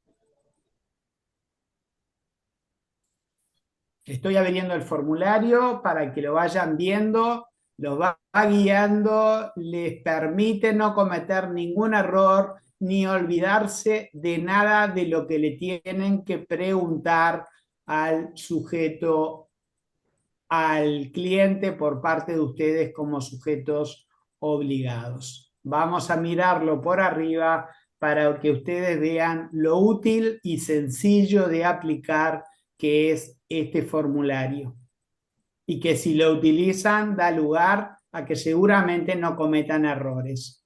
Este es el caso de que es un cliente, persona jurídica, que es para una debida diligencia intensificada porque se trata de un cliente de riesgo alto. ¿Lo están pudiendo ver el Sí, formulario, Gaby? sí, sí, sí, sí, se ve, Perfecto. perfecto. Bueno, como pueden ver, en primer lugar tenemos los datos de la persona física, todos los datos que le tienen que preguntar para el caso de un cliente, persona eh, física. Eh, Perdón, estoy haciendo, es el caso de un cliente, persona física y tienen que hacer una Mm. intensificada. Ah, acá está. Acá está, lo están pudiendo ver, el del sector inmobiliario para debida diligencia intensificada para persona jurídica. Gabriela, ¿lo están viendo? No, no, jurídico, ¿no? A mí me está apareciendo el de debida diligencia intensificada para el sector inmobiliario. Sí, pero persona física. Espera un minuto que estoy tratando porque me interesa ver el de persona jurídica. Ujú. Yo ya lo tengo, pero a veces para cargar demora.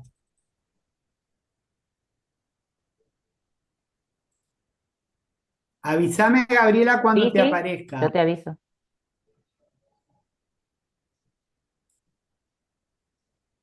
Acá tenemos el de persona física que lo voy a borrar y vamos a ver. Ahora, Gabriela, No, ahora tengo borré. tenés la página con todo, aparece la página con todos los formularios.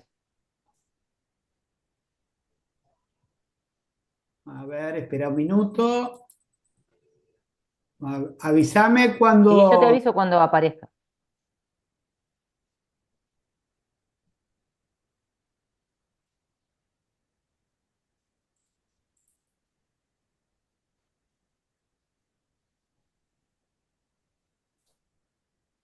voy a dejar de compartir y voy a tratar de ingresar de vuelta.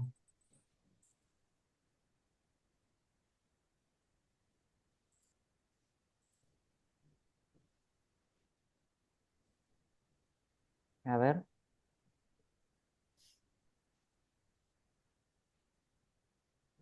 Igual están Ahí detallados debería ahí. mostrar la A ver. página. ¿Les apareció? No, no apareció. Igualmente figura ahí todos los links de los formularios. Ahora quiero entrar a intensificada Ahí persona. va, persona jurídica. Voy a entrar.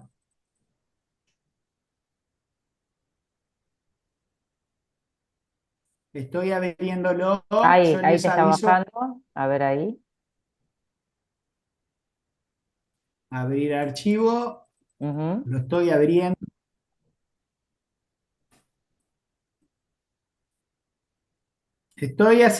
Estamos haciendo esto con Gabriela porque consideramos útil que ustedes vean lo útil que es utilizar estos formularios para no cometer errores.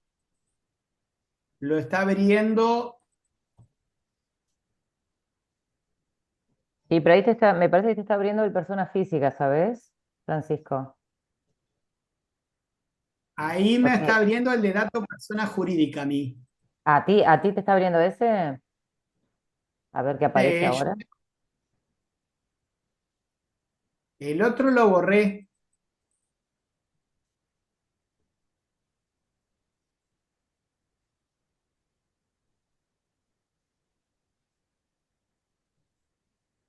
¿No hay caso? ¿Se Mm, mantiene?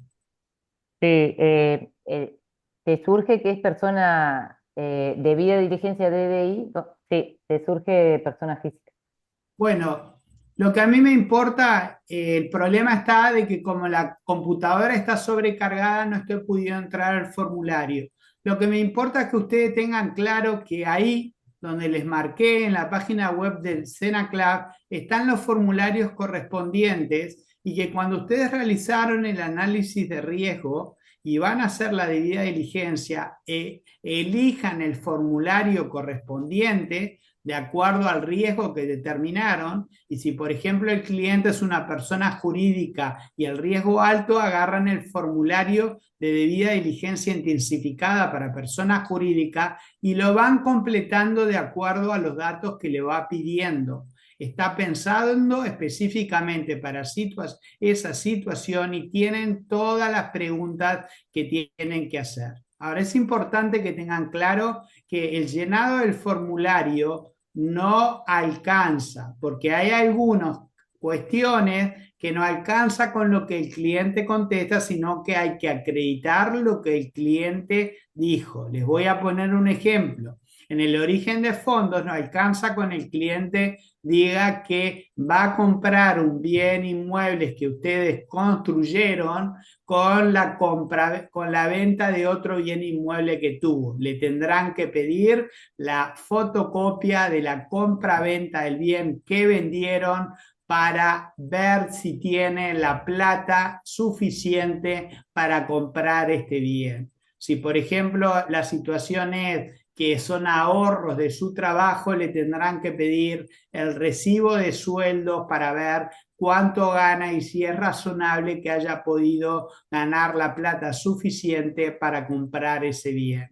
Si resulta que es un empresario y retiró plata de su empresa, tendrán que pedirle un certificado de contador en donde establezca cuáles fueron los retiros que realizó de su empresa a cuenta de utilidades en el último año, en los últimos 2 años, para ver si es razonable y es una persona que tiene el dinero suficiente para realizar la compra.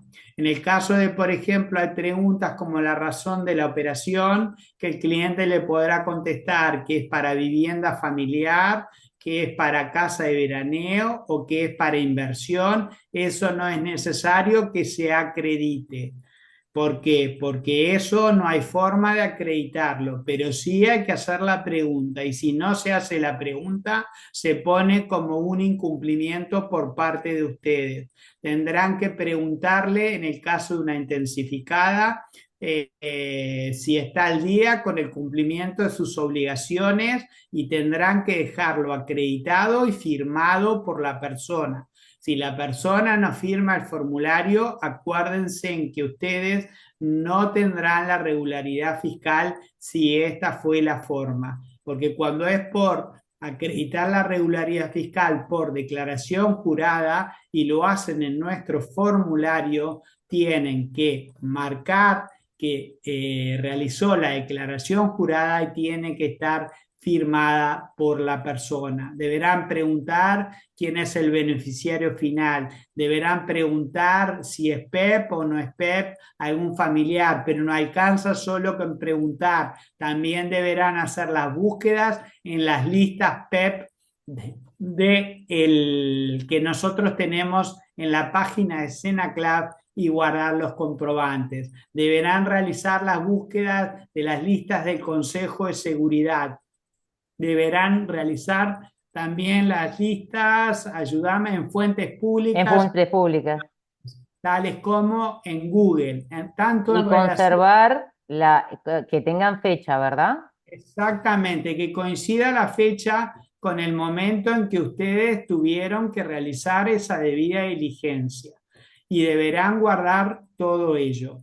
Y ahora me interesa volver a entrar a la página web de SENACLAB para mostrarle otras cuestiones que sí considero de interés que ustedes tengan en cuenta.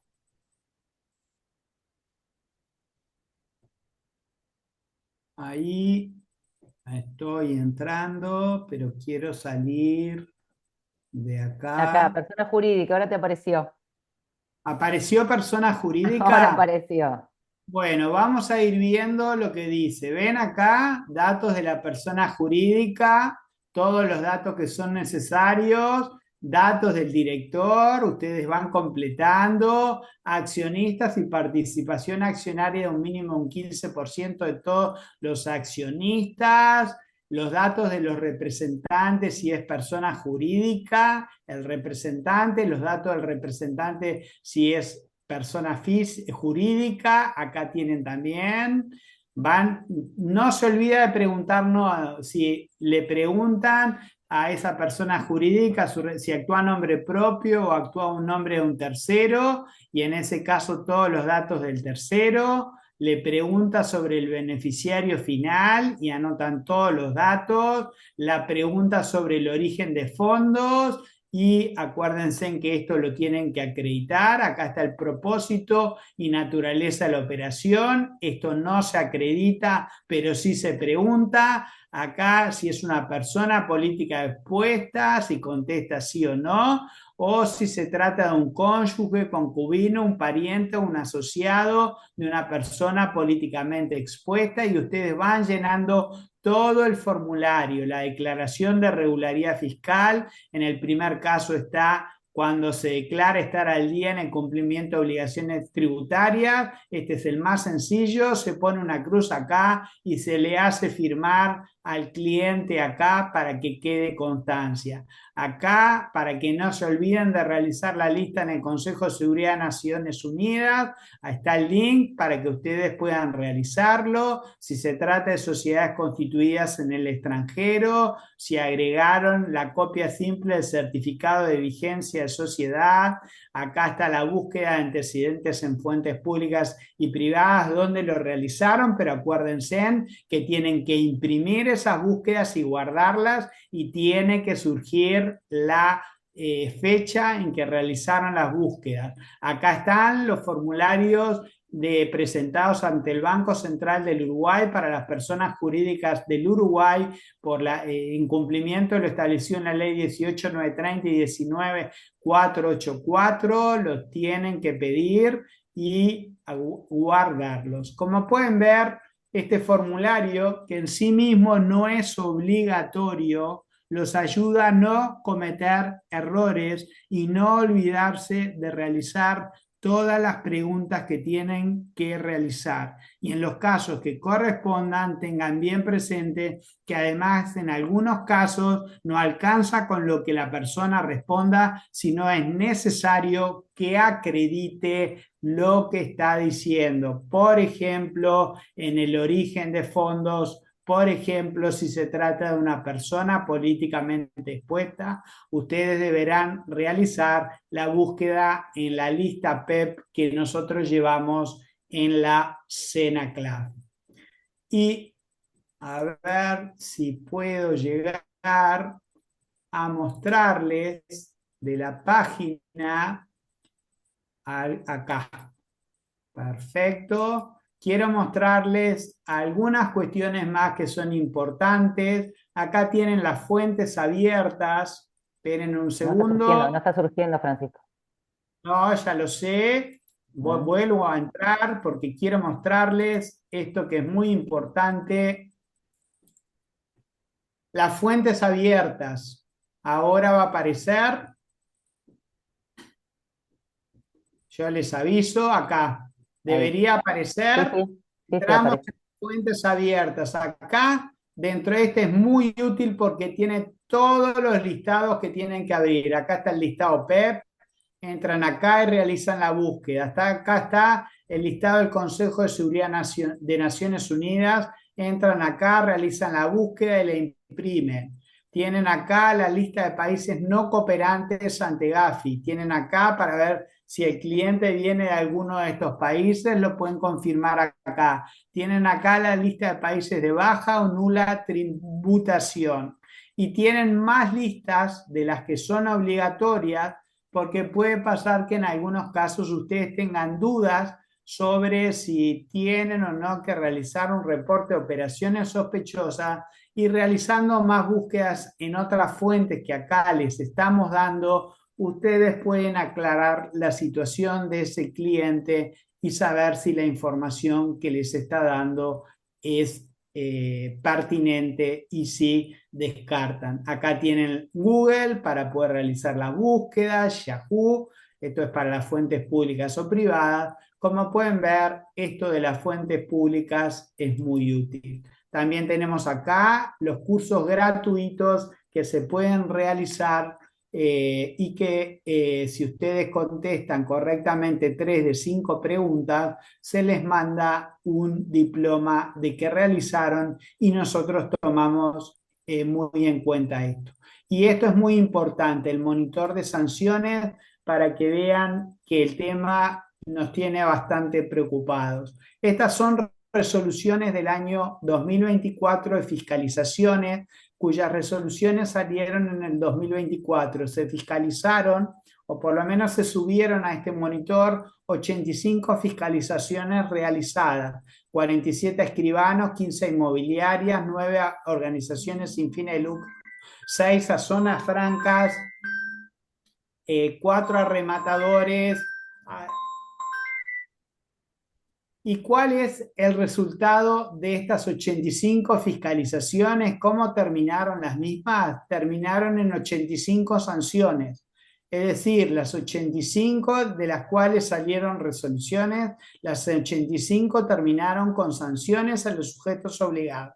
Hubieron 20 apercibimientos, 39 observaciones y 26 multas. Es decir, que no logramos que los sujetos obligados cumplan adecuadamente con las obligaciones que tienen. Y acá, si descargan esto, incumplimientos normativos y sanciones del primer semestre, es una información muy útil porque les muestra, ahora lo está abriendo, de estas 85 fiscalizaciones, no tenemos la molestia de hacer una planilla para que ustedes puedan ver en cada caso cuáles fueron los incumplimientos que se cometieron y cuáles fueron las normas violadas. Como pueden ver, acá está el número de resolución, la fecha de la resolución, cuál fue el sector fiscalizado, cuáles fueron los incumplimientos normativos. Acá está claramente las normas que se violaron para que ustedes puedan irlas a ver a la normativa. Acá están las infracciones de la resolución 016-2022, que les sirve a ustedes esta resolución para ver claramente cómo es que determinamos las sanciones. Acá están las sanciones que aplicamos y en el caso de multa, los montos de la multa. Como pueden ver, en este caso, estamos en un caso de un sujeto obligado de zona franca. Estas fueron las normas que incumplió, la gravedad de la sanción, la multa que se le estableció y el monto de la misma, que fue de 145.000 unidades indexadas. Por lo tanto, acá todo esto de acceso público, ustedes pueden entrar, analizar todo esto y sacar sus conclusiones para poder realizar mejor su trabajo. Como pueden ver, la página web de la SENACLAV es muy útil y esperamos que la puedan ir utilizando para poder realizar mejor su trabajo. Gabriela, de mi parte está todo. No sé si tú querés agregar algo más. Te cedo la No, palabra. no, solamente agradecer la presencia de las personas que están en la charla y espero que les haya servido, les haya sido útil para el desempeño de su función. Solamente eso.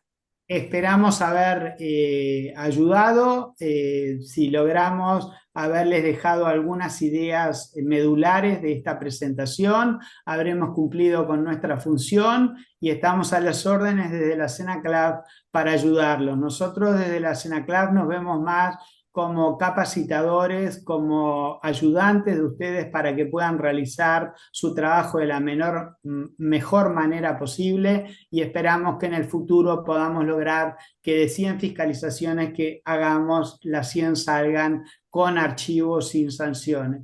Eso es nuestra meta y para eso trabajamos para ustedes. Bueno, de mi parte nada más, agradecerles haber estado acá y por mi parte me voy despidiendo. Hasta Muy luego. bien. Chao.